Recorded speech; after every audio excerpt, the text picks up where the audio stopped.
Salut à tous, c'est Tristan et bienvenue dans ce nouveau tuto peinture. Aujourd'hui, on va s'amuser un petit peu avec une figurine de Unmatched. De la dernière extension sortie, à savoir Beowulf. Alors, ce que je vous propose aujourd'hui, c'est une figurine peinte entièrement en OSL. C'est-à-dire que la figurine ne sera peinte qu'avec des lumières, avec les reflets des lumières extérieures. Si ça vous branche, venez avec moi, on va commencer par toute une partie à l'aérographe. Je commence par le placer ici parce qu'à mon avis, beaucoup d'entre vous ne seront plus là à la fin. Si jamais cette vidéo vous plaît, n'hésitez pas à aller voir les autres. Et si, à tout hasard, les vidéos vous plaisent, n'hésitez pas à vous abonner à la chaîne Le Troll Savant, à lâcher un petit pouce et un commentaire. Ça fait toujours plaisir de savoir ce que vous pensez des vidéos et les retours, ça nous permet de nous améliorer à chaque fois, voire même de trouver des nouveaux sujets pour de prochaines vidéos. N'hésitez pas non plus à aller faire un tour sur mes réseaux sociaux perso, à savoir mon Facebook qui doit s'afficher par là, et l'Instagram aussi, Gazul Painting, tout pareil. Voilà, maintenant que ça c'est fait, on va pouvoir passer directement à la peinture.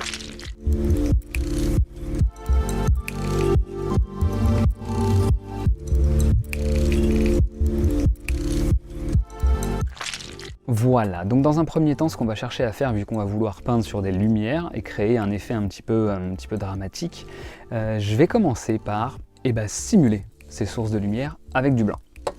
Donc j'attaque avec du Game Color Dead White. Alors comment je vais procéder? C'est facile, je vais procéder. Il y a une des lumières qui va partir de son épée. Épée qui n'est pas extrêmement bien sculptée d'ailleurs, ce qui fait que ça m'arrange bien. Il y a une des lumières qui va partir de son épée, qui va irradier sur sa tête, son torse, sa jambe ici, et sûrement un petit peu le côté du bouclier, qui sera une lumière verdâtre turquoise, plus sur le vert que sur le turquoise quand même. Et il y a une autre lumière qui va venir par derrière, par en dessous, ici, et qui sera rouge-orange, un peu comme un feu de camp qui irradierait derrière lui. Le reste de la figurine sera globalement plutôt noir, pour que vraiment le focus se fasse sur les zones de lumière et qu'on garde cet effet charismatique, un petit peu cet effet waouh quoi. Donc on est parti sur du blanc, donc j'y vais tranquille, je suis sur une pression à 1,5 à peu près, 1,5 bar, le blanc c'est pas du blanc aérographe, donc il faut que j'aille un peu plus tranquille. Et on va pulvériser dans le sens de la lumière. Voilà, donc schématiquement là j'ai le blanc de ma première lumière. Et ensuite je vais commencer à faire la même de l'autre côté, mais cette fois-ci par le bas. Je vais devoir tourner un peu la figurine sinon j'aurai pas accès. Voilà. Attendez bien que ça sèche, faites pas comme moi.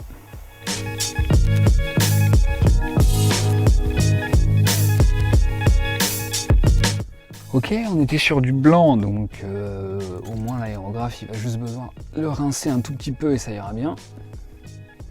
Je sais pas trop par où commencer. Je vais commencer par le Scurvy Green, qui va être ma teinte de base un petit peu pour ma lumière verte, même quasiment mon ombrage en fait. Alors c'est pas facile sur les petites figurines comme ça de faire des godets de peinture parce que on en perd toujours forcément. Et on est parti, je vais faire quasiment toute ma zone de lumière avec ma base.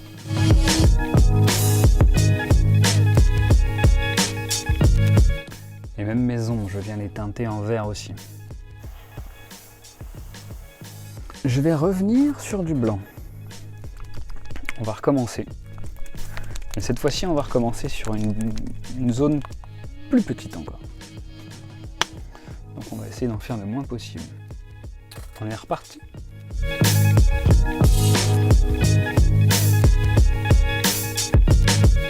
Je vais essayer de faire mon épée très claire. Vraiment le plus clair possible pour qu'on comprenne que la lumière vient de l'épée.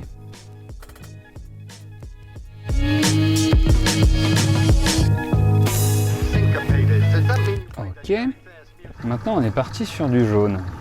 Le but du jaune, il va être double ici, l'intérêt du jaune. Il va être déjà de commencer mes lumières venant de derrière, à savoir ce feu de camp qui brûlerait dans la grotte ou quelque part.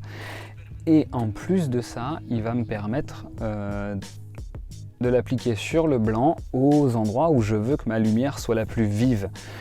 Parce que le blanc ne rend pas une couleur aussi lumineuse que du jaune. Si vous voulez illuminer une couleur, il faut rajouter du jaune. Et là, je suis sur un jaune un peu pétant, un jaune lunaire de chez Prince Auguste.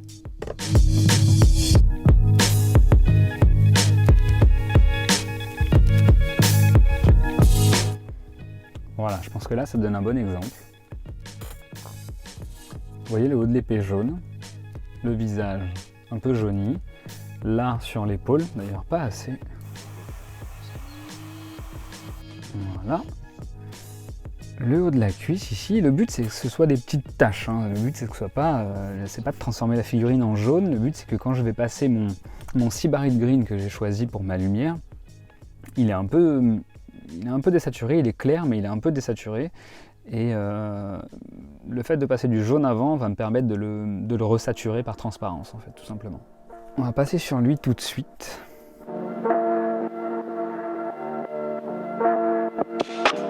Ok, c'est pas si mal. On va continuer en rajoutant un peu de, je voulais tenter le coup, de vert fluo.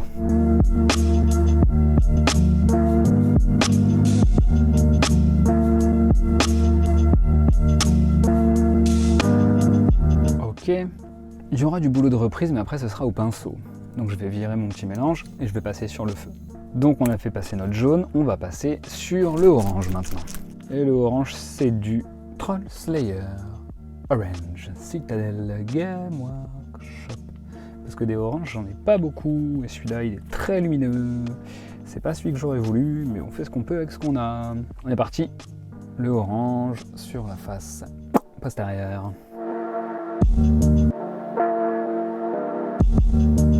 En fait, je vais venir sur les transitions entre le jaune et ce qui était noir à la base et qui ne l'est plus.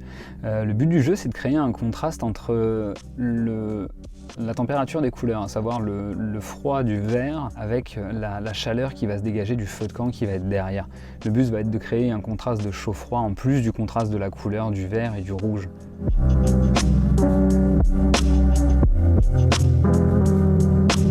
Et on va essayer de créer un truc qui fait que la lumière d'un feu de camp, c'est pas une lumière qui irradie énormément, c'est une lumière très chaude, mais c'est comme la lumière d'une bougie, ça éclaire très fort quand on est très près et très rapidement ça décroît. Ce qui fait qu'on va essayer de minimiser le jaune et le blanc, faire en sorte que ce soit le moins blanc possible, le plus jaune possible, et surtout qu'au fur et à mesure qu'on s'éloigne, on soit très rapidement plus dans le orange et dans le rouge que dans le jaune. Ça me paraît pas si mal. Et on va venir rajouter du rouge à ce orange.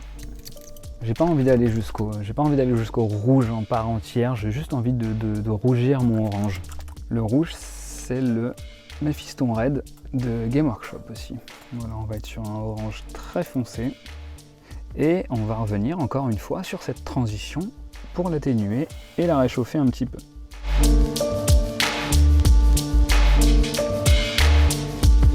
Bien sûr, ça m'a fait une grosse tache rouge au milieu, tout ce que je voulais pas. Je suis pas sûr que ce soit une très bonne idée ce que j'ai fait, mais je l'ai fait. Bon là, j'ai pas de jaune fluo pour la lumière, alors on se démerdera sans. Ok, bon alors le problème c'est que le mélange est pas terrible. Et il va être temps de venir jouer sur nos ombres.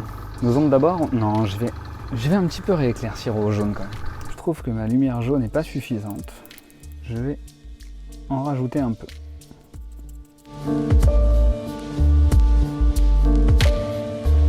Et là-dessus, on va venir retoucher nos ombres. Et on va passer sur du bleu vraiment foncé, du Game Color, du Night Blue Azul Negro. Peut-être que si ça vous plaît, ce genre de truc, je vous en referai une autre, mais celle-là en orange en haut et en bleu en bas. Et en bleu d'un côté et en orange de l'autre, comme un feu simulé dans une main, une boule de feu. Je vais voir si j'ai pas ça sous la main.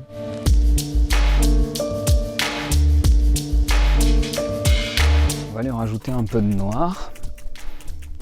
Et on va essayer d'augmenter un peu le contraste entre les deux zones là.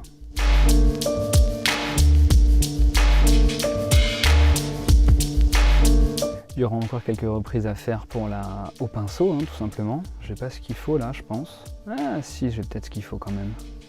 Je vais reprendre mes couleurs, hein, je vais pas changer.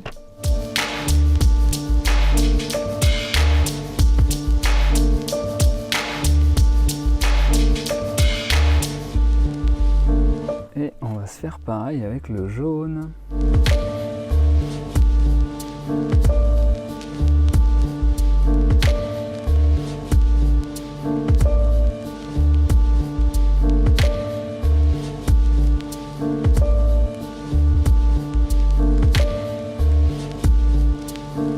Et ben voilà, hein. On n'est pas si mal, moi je trouve.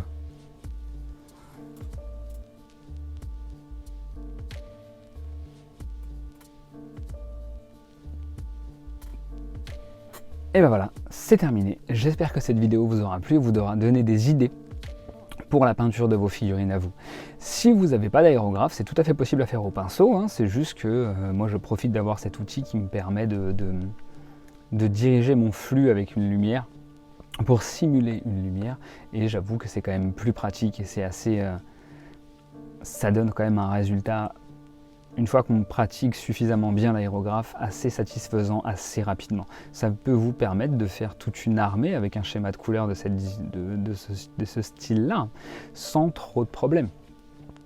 Mais vous avez vu, la reprise au pinceau, je trouve, est quand même assez indispensable si on veut rajouter un peu de détails, sinon ça a vite tendance à faire un petit peu plat l'effet aérographe, cet effet trop doux en fait, où les transitions sont trop douces, ce qui fait que ça manque un petit peu de réalisme. J'ai pas trop touché au dos de la figurine, je l'aime bien comme elle est, mais vraiment sur le devant, rehausser le visage, l'épée et les parties un petit peu saillantes, franchement ça donne tout de suite un petit peps à votre lumière que vous risquez de pas avoir si vous le faites pas.